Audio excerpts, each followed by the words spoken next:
Happy holidays. Happy New Year, everyone. Today, we're taking a look back at some of the most compelling Chad and Lori Daybell segments of 2023 here on the Hidden Killers podcast.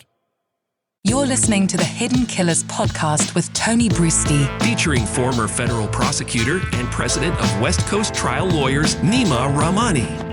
She's coming for you, Arizona. Lori Vallow heading for a new trial. The governor releasing her from the state of Idaho, and now she is heading to Arizona for the second phase of the Lori Vallow Daybell show. Get your tickets now, Ticketmaster.com. This is going to be an interesting one once we finally get there. Obviously, we're still kind of at the beginning stages of all of this. My first question to you is, should Lori Vallow ever really be standing trial at this point? Or do we have someone where it's a waste of time, judging by the way that she reacted at her sentencing hearing? Clearly, someone who's not all there.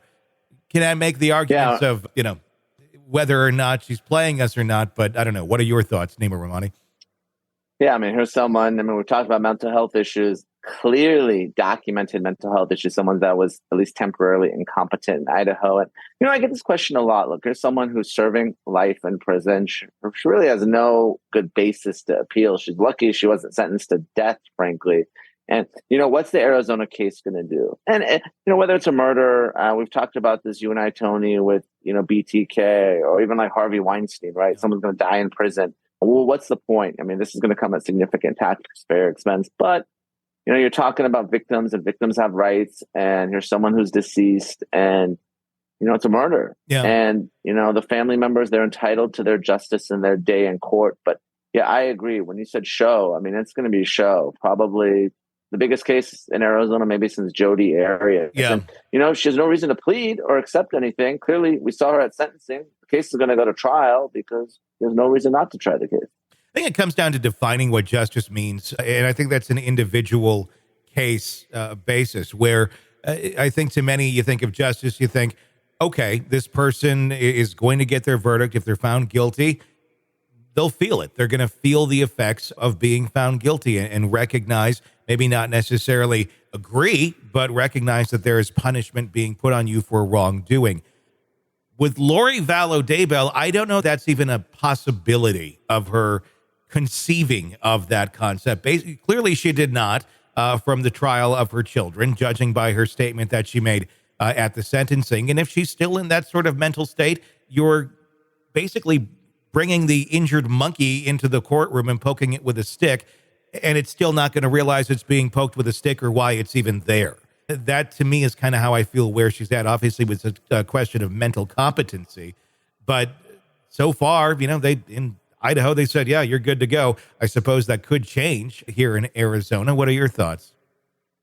It could change. And like you said, someone that killed or at least participated in killing her own kids and then had to look her surviving son in the eye, and have him testify against her. It's just incredibly sad. But yeah, I agree with you, Tony. Here's someone that will really never understand or appreciate the horrible things that she did, and then was frolicking with her new husband in Hawaii when her two kids were killed and really suffered a horrific death. I don't expect anything to change for Lori Vallow. It's going to be interesting how Chad Daybell's trial goes, because obviously he's looking at the death penalty.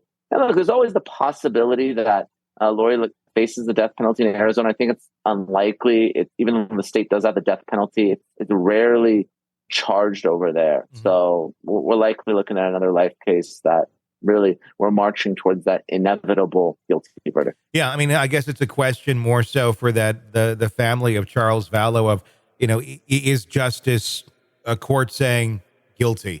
And I think the other question is, do you want to put yourself through that, be re-victimized over and over by someone who's never truly going to grasp it? But I guess that's more of a question for the family than all of us spectating on it. I think so. I think some victims do want their day in court. They want to address the judge. They want to address the jury, talk about the loss of their loved one at the hands of the defendant. And they're going to be able to tell their story, even though Lori Vallow probably won't put up much, if any, kind of defense. Want to listen ad-free? Want advance access to all of our interviews before anyone else? Become a True Crime Today Premium Plus subscriber on Apple Podcasts. You get every episode commercial-free. So you can binge on true crime until you can binge no more. Search True Crime Today Premium Plus on Apple Podcasts now, or go to our podcast page and sign up now. More of the Hidden Killers podcast next.